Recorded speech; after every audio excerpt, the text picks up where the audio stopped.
Hi, we're here to look at the new moon in Capricorn on the 30th of December, 2024. Okay, let's go straight to the chart so we can see what it looks like. Okay, so here we have the sun at 9 degrees of Capricorn and the moon at 9 degrees of Capricorn, standing side by side, and we have in there an asteroid, Pallas Athena. One of the popular ones, Athena. The only aspects that this particular new moon is making to other planets is a semi-square to Venus, and then a fairly wide square to Chiron. Let's just talk about the semi-square to Venus at the moment. This represents the furthest that the planet Venus can get from the sun.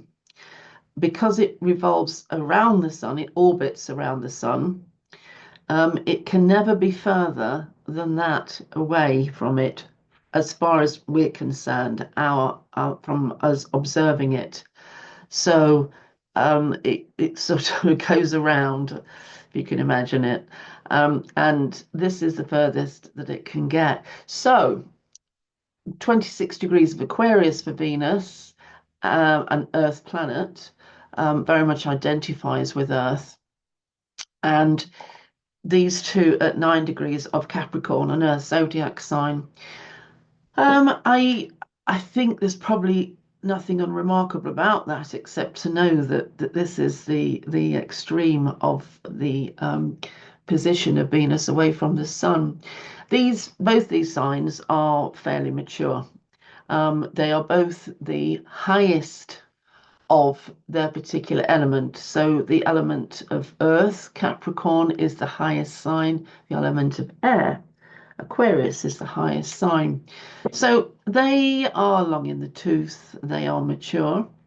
They have done it all, seen it all, worn the t-shirt, got the movie.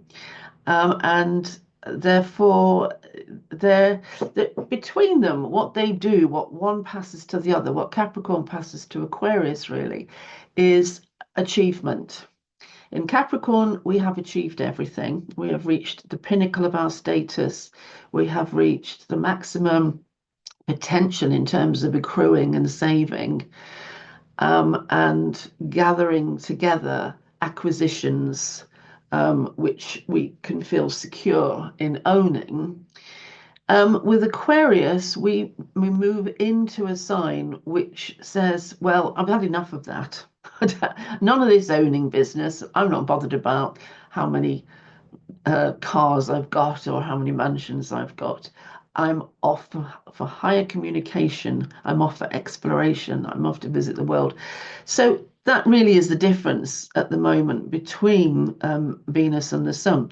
Now, this relationship with Venus and the Sun is always going to be important because, along with Mercury, these three stick together. And they represent very sort of personal parts of us. So it's interesting to see if a person was born, for instance, today, whilst they would want to accrue and persevere and work hard, their Venus in Aquarius is actually reaching for the stars, and very much wanting an eclectic, unique, different, and fairly cut off experience. So these two are, so we've got this sort of separation, if you see what I mean.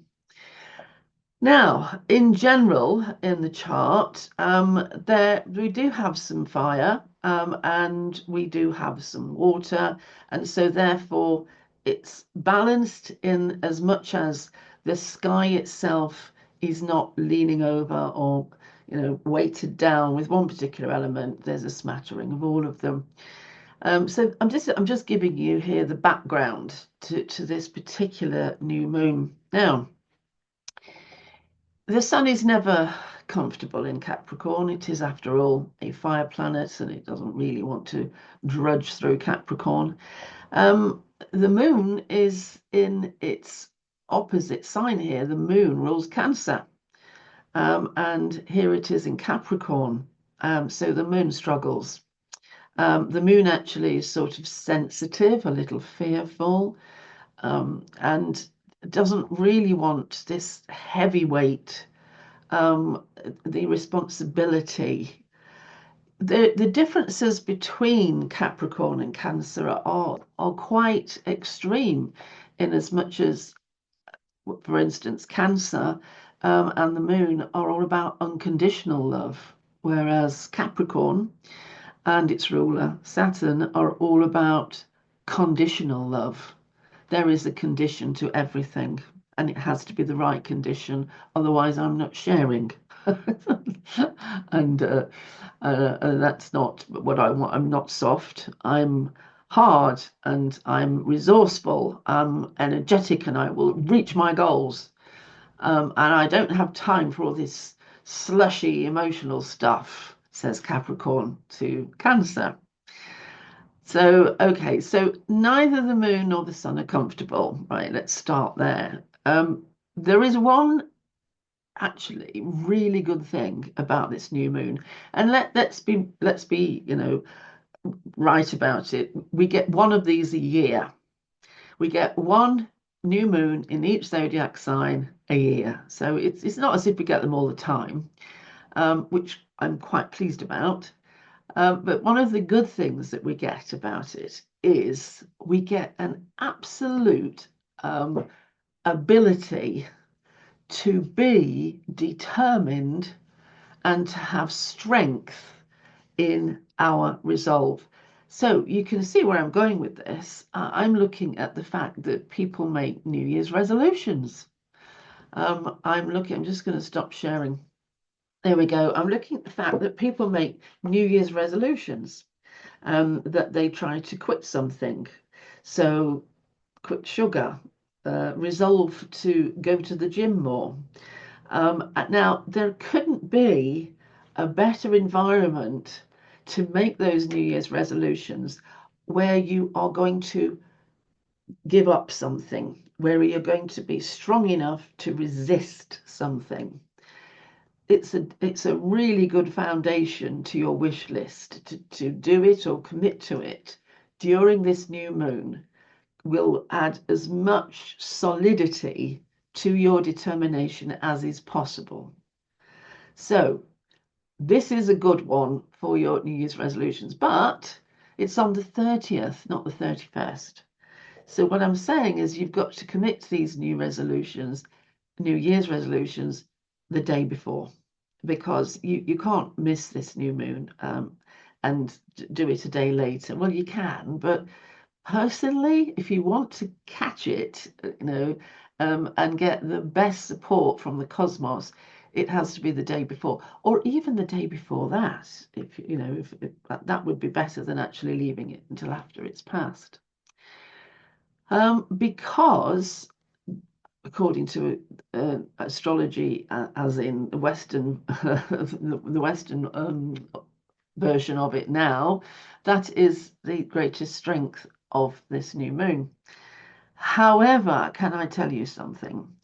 If we were in Egyptian times, I would be saying to you, after the new moon, when you see the first crescent of the new moon as it separates from the sun in the night sky after the sun has descended or set below the horizon, a couple of days later, or maybe even a day later, after the new moon, you can see a slim crescent in the sky after the sun has set.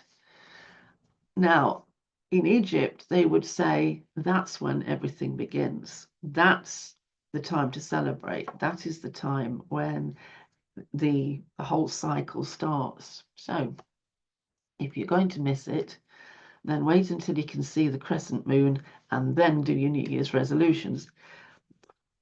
To the Egyptians, that was the right way to do it. Sounds reasonable to me anyway. Right, so let's look at some of the attributes of Capricorn and see how the atmosphere is going to support us in our endeavors. Okay, this is what we're surrounded with.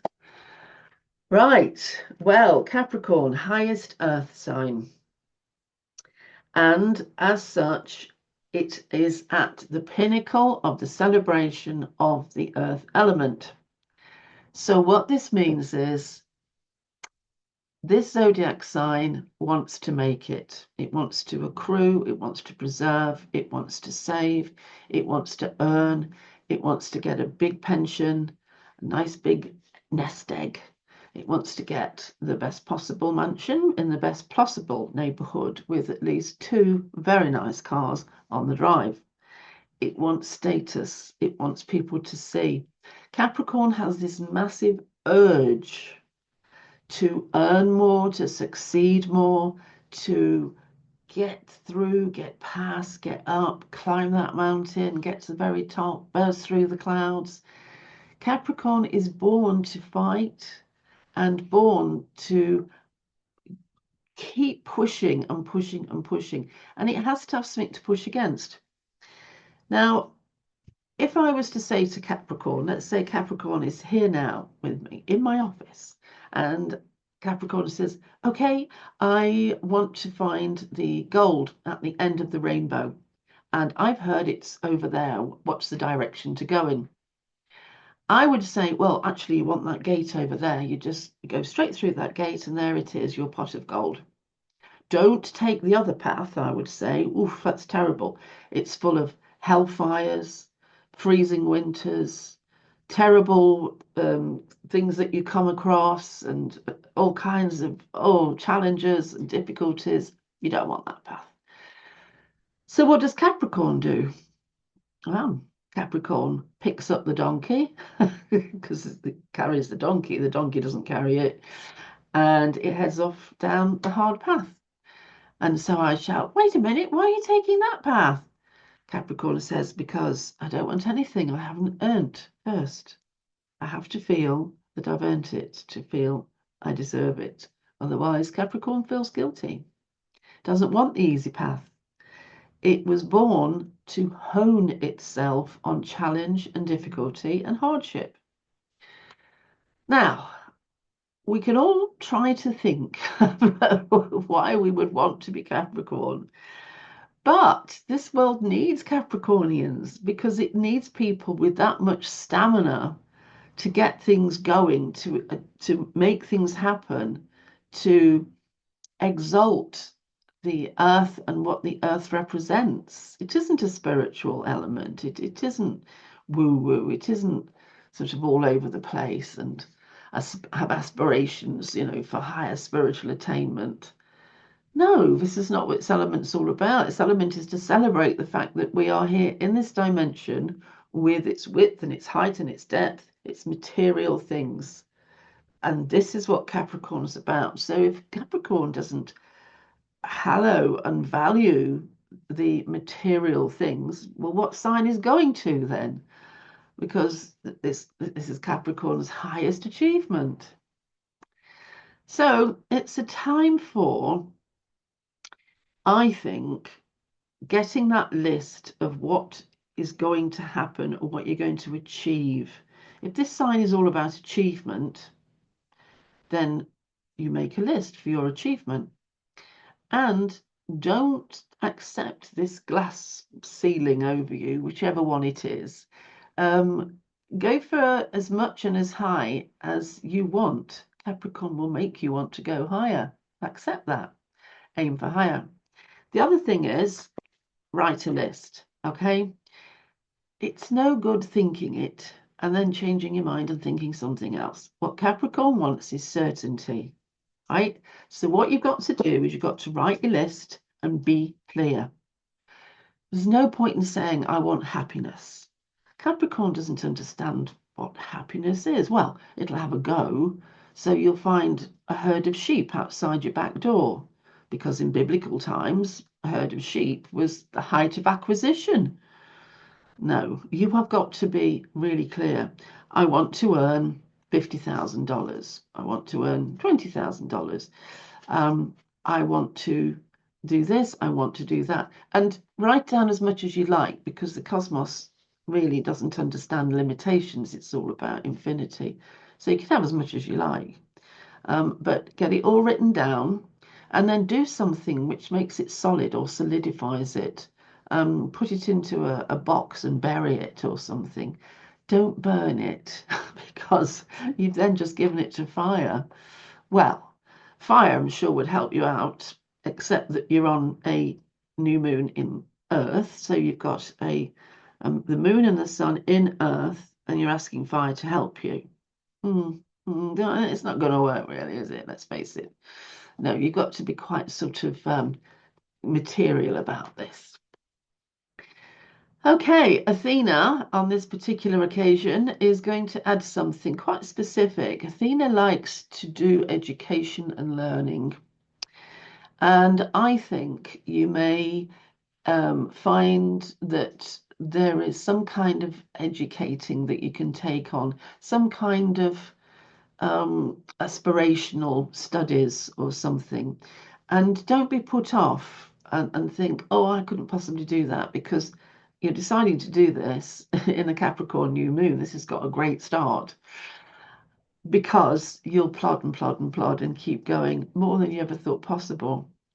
So Athena is giving us an opportunity for learning and an opportunity to take on board other things as well. So she was very good at teaching all kinds of holistic things, from herbal remedies to homeopathy, strategy, fighting skills.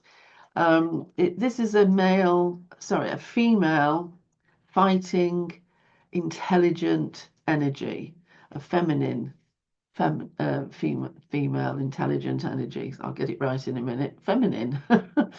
So this is my beagle. Why are you here? Hey, what do you want to tell me? Yeah, I'd throw Athena into that, and you've got something really determined and really successful. Hope that is useful.